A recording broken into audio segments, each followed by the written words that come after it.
I'm Sam. I'm Ian. I'm Walter. I'm Cash. And we're Rival Schools on Cash Kerrang show. Hello and welcome to the Kerrang video podcast. It gives me great pleasure to welcome on some scene legends, I guess, or living legends, Rival Schools. Walter, how are you? Feeling legendary right now. Just legendary? I'm not looking at you. He takes directions very, very well. So, Stained famously once said, it's been a while. Ah, yes, they did. Yeah, it has been a while. Touché. It's been sort of nearly 10 years since, it will be 10 years by the time your new album comes out, since the debut was released. Kind of what took you guys so long, really? We haven't been working continuously on it, but in fits and starts, and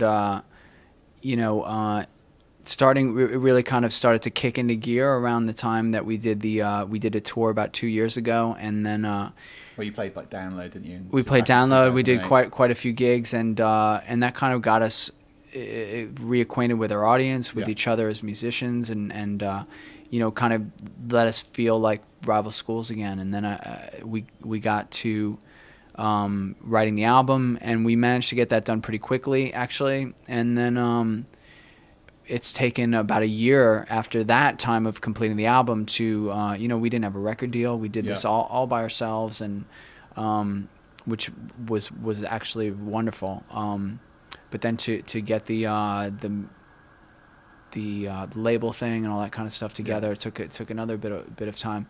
But ultimately, here we are, and it's about to come out. It's about to come out. I'm really looking forward to having this new thing out and to kind of continue the story and to be playing new songs with my friends and doing interviews and stuff. Cool. So kind of we'll touch back on the story in a second. When you guys kind of initially went on hiatus, come on, you can be honest now. You're all friends again. Was there any bad blood? Was there some kind of story that didn't come out about you all secretly hating each other? There was there's a really dark street in New York that only a few locals know about, and we just decided to meet there and just duke it out. And we got into a serious fisticuff, lasted a few hours, and then about 8 years later, we met and we jammed. It got out of hand. It got out of hand. Who won ultimately? There was a mace. Yeah. It was a battle axe. Bear mace. Yeah. I don't think we ever. Yeah, there was never any. I think we were just sort of tired of all the touring we'd done, and then I had just decided to leave the band at first, and then I left, and It just crumbled without you. That's what you're saying, isn't crumbled it? without me. Yes. Like a fallen Rome. I did, The House of Cards, it's like a house of cards. One of the cards got pulled out. The Ace of Spades got pulled out. And But- bang. No, but I mean, in the meantime, we'd still been friends and done other musical projects together. So there was never any kind of. Because looking at your collective CV, you've been pretty busy over the last few years. Like this man alone with his producing, recording, his solo projects, walking concert as well. Sort of, you guys all had stuff. Why did you decide it was kind of the right time to come back and do Rival Schools? I think you could only do. We just had to sort of pull the trigger on it because it was. I mean, time. I think it surprised us all how it had already been 7 or 8 years, and then it was like, okay, well, if we're going to do this, we've been talking about it. Let's just make a plan, because for us to have that email conversation or then that verbal conversation and to make the plan and to execute it, to set the shows up, I mean, all the stuff you kind of have to see a few months in advance. So we just started that process, and kind of little baby steps at first, and then it was like, all right, we're going to do this. So.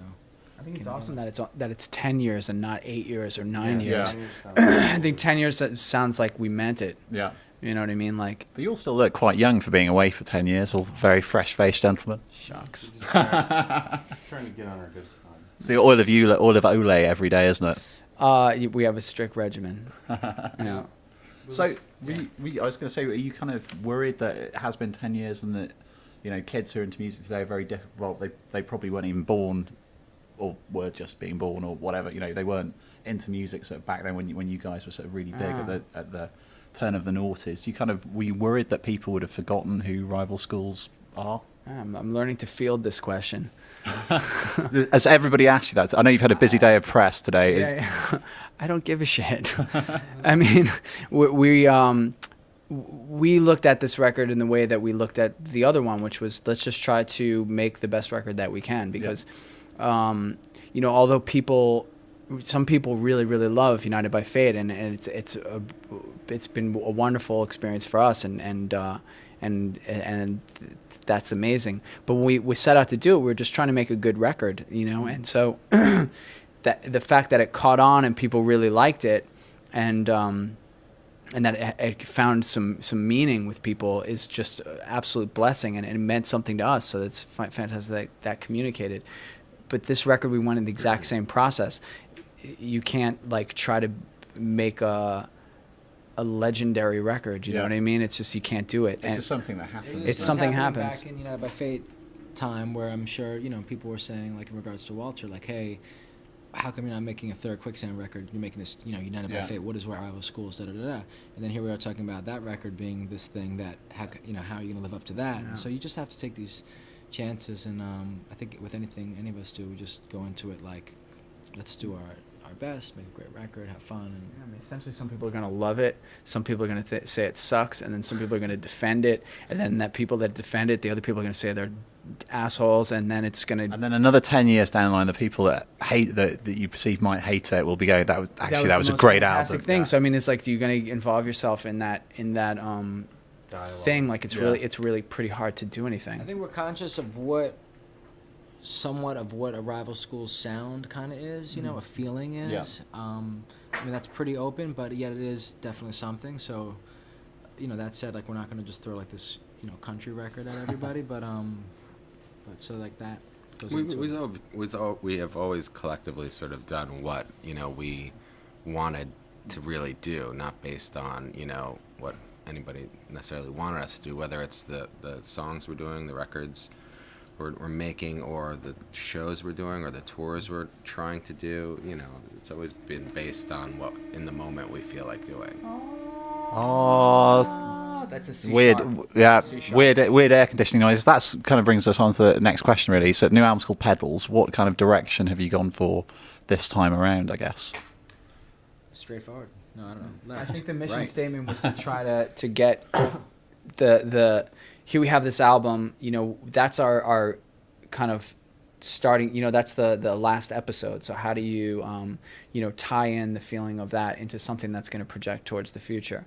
And that's the challenge of it. That's what makes it tricky. So you didn't consciously have a thing where a lot of bands, where they change direction, the first single from the new album will be a little reminiscent of the last record and a little representative of the direction they want to go in the new record. You've just basically gone for... made the album you want to make, basically. If with the singles and stuff, like I'm not involved in I mean, it's just more for the record label that's putting the things out to decide what they think is the most suitable track for people to get into. I mean, our approach was definitely, my thinking anyway, was that I wanted to understand like if it's Rival Schools, we're calling it Rival Schools. Like, here we are, these same people. Like, let's get comfortable with each other. Let's get a sense of what that is, and then move forward from there. And also take some, taking chances or whatever is not really so much as like expanding on the formula and doing things that would project towards the future. And I think, when I listened to the record, and Ian actually was just saying, I listened to them back to back the other day.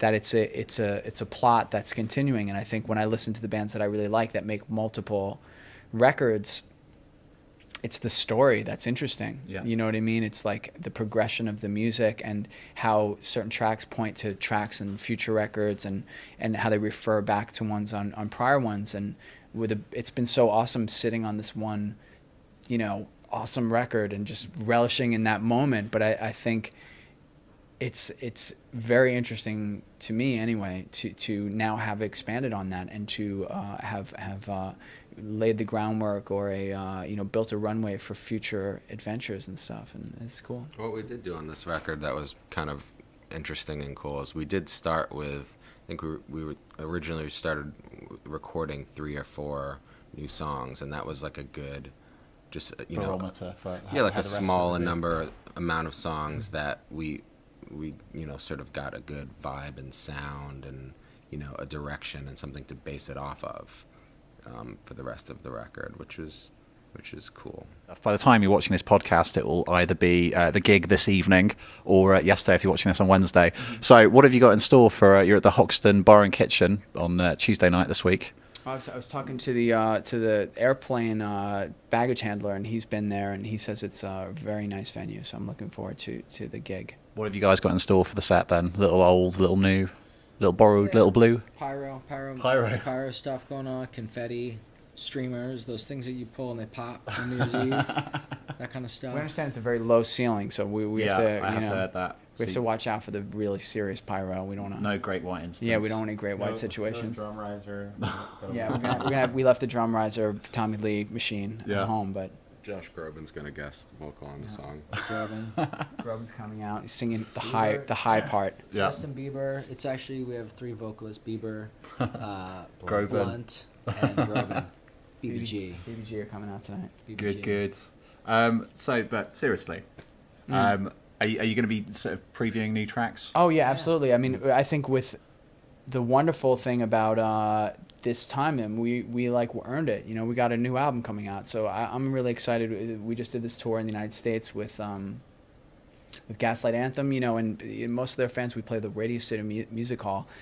You know, we had a scattering of fans, but basically these people are like don't know United by Fight any better than anything. So we play our new songs. It sounds awesome, and it's just filling the room, and it sounds beautiful, and really getting to enjoy playing these new songs. And you know, tomorrow night, I know the people that got tickets for the show are the people that are really into rival schools, and so I feel that that's a perfect kind of a moment to share. I feel like, I don't know how big the club is, but these are like kind of like our best friends in as a band. You know what I mean? So it's really going to be a fun thing to share these songs, because I'm really psyched about them, and I think it's gonna,